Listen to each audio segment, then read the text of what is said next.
Immediately I'm attracted by the title, because I accept that grief is not avoidable. You can't go through life in a permanent haze of "isn't it wonderful" unless you're high on illegal substances. Grief is okay, provided we don't let people dictate the way it happens. As part of my studies, I read all the Kubler-Ross stuff. I know the 5 stages of grief, but I also know what a lot of people don't, that she said you don't go through it sequentially.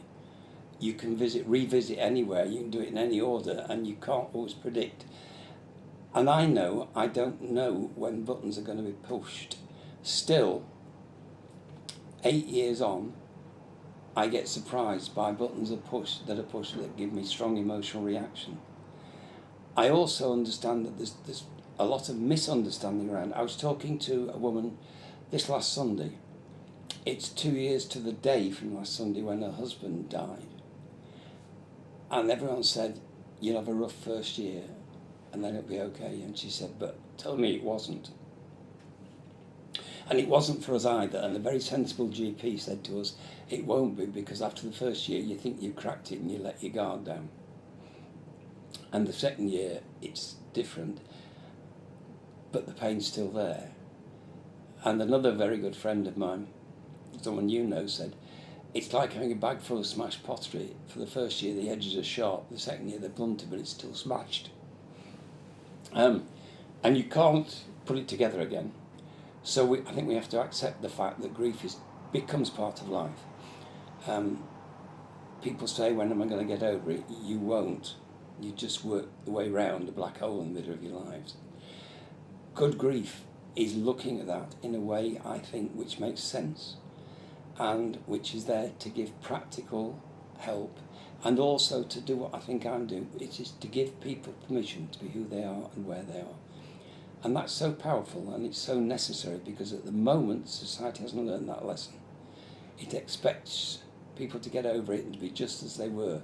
It isn't. Losing someone's a life-changing experience. It doesn't always have to be bad. I told this lady I was talking to on Sunday, I said, "Actually, I've never felt as fulfilled in my life as I do now, and that's crazy, because it's happened because my son died. But it's true, nevertheless, because I am honouring his memory by doing what I'm doing."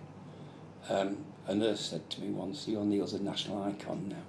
I don't know whether he is or not. I know he'd have hated it publicly and felt rather good about it privately. But yeah, if I can make a difference, if I can make a professional feel that they need to relate differently to a patient or to carers, then that makes it worthwhile.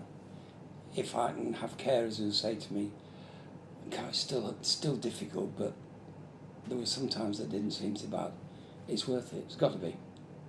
If I can make the journey a little bit easier for some people than it was for us, that's got to be worth it.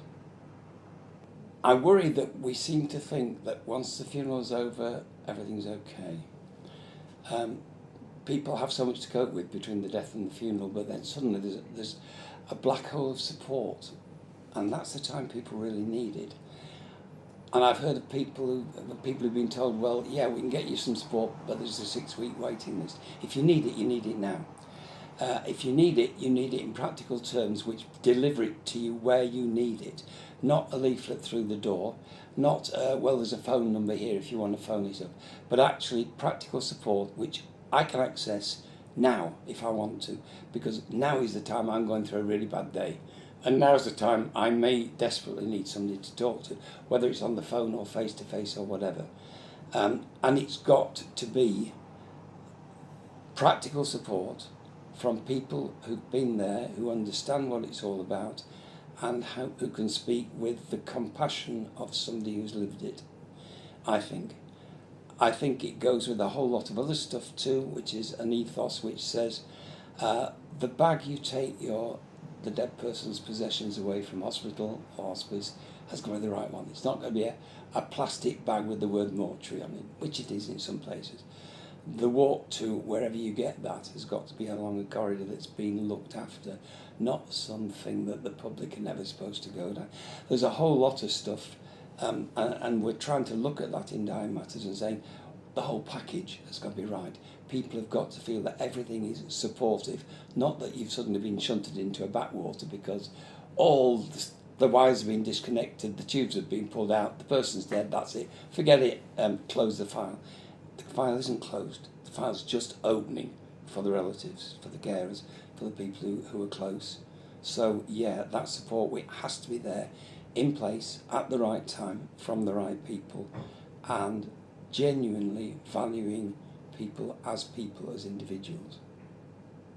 If the only currency we can argue about is money, when you think about the number of visits to a GP because bereavement's not taken seriously, the number of drugs issued because people aren't coping with bereavement, the time off work, the broken relationships. I saw the statistics for breakup of relationships of adults if a child in the relationship dies. It's somewhere over 90%. It's frightening. It really is. They are, to some extent, preventable if we put the right structures in place. If that's the only currency we can talk to government about, then I'll talk to them about money. But actually, I'm talking about happiness, which for me is a much more powerful currency.